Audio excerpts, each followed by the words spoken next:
Hello, this is Raziel Cohen with ndftraining.com, and today we're going to be speaking about the best LPVO for you.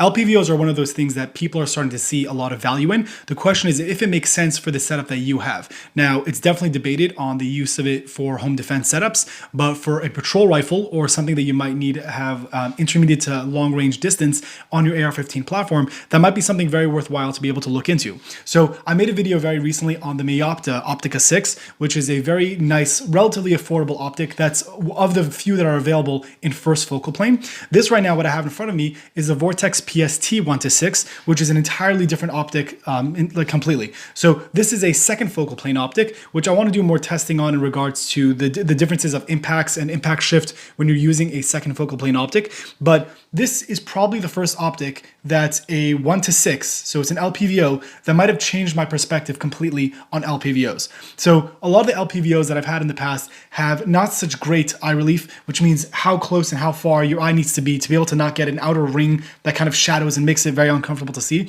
This is a very wide field of view, which is incredible. It's actually very nice. So the only thing that's still a downside to me in regards to LPVOs is the weight. LPVOs have a lot of lenses and a lot of different materials. They have turrets. They have a lot of adjustments, which automatically adds weight to the setup. Now, although that's getting a lot better, and you see a lot of companies coming out with still higher magnification, yet still being the same weight kind of optics, it's still something that needs to be taken into account with regard to what your purpose of use is going to be.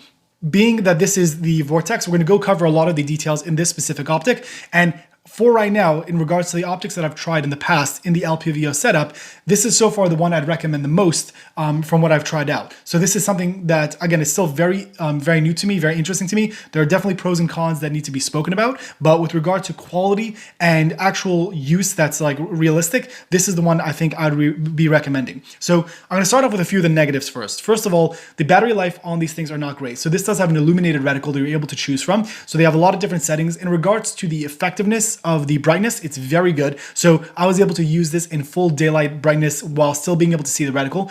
The reason why I think this is very cool is because on the one magnification, if you're using it on just one magnification and you have the brightness pumped up, it's really just like using a glorified red dot. And it works really nicely. I was able to get shots really quickly on target. I was able to use it very effectively, and I didn't have any issues with it. Once you start going to, like, let's say 50 to 100 yards, you could drop that illumination and just use the magnification, and the etched, I don't know if it's the etched reticle, but the reticle on the inside of the optic is very clear to be able to see, and you're able to use it very nicely at different distances. Now, to go back a little bit, the mount that we're using here is the ScalarWorks Leap mount. I believe this is for the LPVO setups. This one is for 30 millimeter. The reason why I like this, and the reason why another negative I've had in the past with LPVOs, is being able to level it. If you're slightly off level, it could make a difference when you're shooting longer ranges. So you really need to make sure it's level. So I made a video on this mount in the past, how it has a screw on the bottom that you pretty much just tighten it and automatically levels it for you, which really changes it for me, again, because I didn't want to have to take different LPVOs and try out different LPVOs, but constantly take it to a gunsmith or spend a lot on time and effort making sure that it's leveled and making sure that it's perfect. When you use a screw like this, it's quick on and off, and I think it's great. On top of that is that since this is on an AR-15 platform, if I want to be able to, if there's something that went wrong with the optic and I want to just throw it off, there's a quick loosening system that you can just untighten it, drop off the optic, and then I can just pop off my rear sight, use the front sight that I already have, and then I'm good to go again. So at the minimum, usually you wouldn't be able to use your backup sights anymore if you have an LPVO, or people would have 45-degree offset sights, whether that be a red dot or iron sights, to be able to compensate for having a second option for aiming. So having that on this mount, I think also really adds to that, which I think is great. Zeroing this optic was also really nice. When you unscrew the caps that are on top, they tighten very nicely. When you open it, they have adjustments that are in 0.2 MRAD. So this one is an MRAD. They do have an MOA option as well, but the clicks are very tactile and they're very audible. So I'm not sure if you're able to hear that, but you could definitely hear the clicks going off, as well as also really being able to feel every time you get to another click point, which again is very nice for being able to do that. So I zeroed this at 100 yards just because it makes the reticle on the inside easier to like kind of calculate. Again, this is an MRAD, so a lot of people are not going to be used to that. If you get for an MOA option, you could do the same thing. I'm not sure what the incremental adjustments on that option are, but so far it's actually been very nice. Another thing to take into account is that the adjustment for the 1-6, when you're transitioning to 1-6, in my opinion, it's not usable unless you have a throw lever. So what a throw lever is an attachment you attach to the ring itself, and as you swipe it, it helps you move further and faster. So when I was just doing quick adjustments, if I really wanted to get from 0 to 6, you have to really crank it, and it's really kind of difficult to be able to do so. So I would recommend, if you need to get to that 1-6 very quickly, to use a throw lever, because otherwise it's quite difficult to actually be able to turn it. It's very, very tight. It does have a rear eyepiece that's adjustable to your eye, which is nice as well. So if you're someone who wears glasses, or you just want a very specific eye setup, you're able to get that done with that, and it works, again, very nicely. We spoke about the windows elevation. On the front, you're able to get a sunshade that comes in the kit that you could attach to it as well. I haven't had any issues with glaring or anything like that, even when the sun was directly into my eyes. That's not to say it can't happen, but so far the way this has been set up for me is actually, it's worked very well. So I haven't had any complaints in that regard.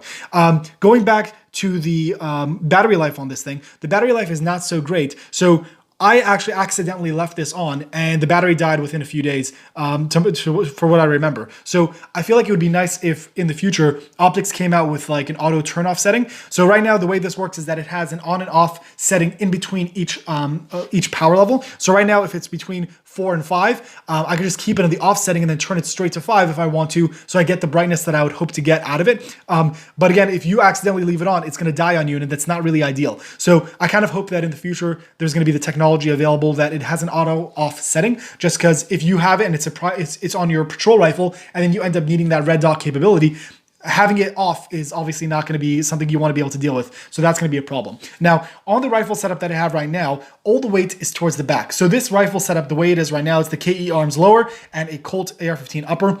It weighs exactly 8 pounds. So that's still somewhat heavy with regard to AR-15s. However, since the weight is more towards the back, I'm not going to call it a bullpup because it's obviously not a bullpup platform. However, since the weight is a little further back and this barrel is not specifically super heavy, it does make it very nice to be able to maneuver and be able to use. And this lower being a completely monolithic polymer lower, which I'm going to be making a video on soon, it really kind of adds to that not being very heavy as a setup. So again, being one of the issues with LPVOs, having a very heavy setup is not ideal. So being able to use it in this configuration does make it much nicer and much easier to use. So with regards to LPVOs, if this is an option for you, right now in 2022, there are a lot of LPVOs that are being released and being available, but it doesn't mean it's the right option for you specifically. Newest and latest doesn't mean it's the greatest, especially for you. So what I would consider is looking into this optic, which I was able to get from opticsforce.com. I'm going to link that in the description below.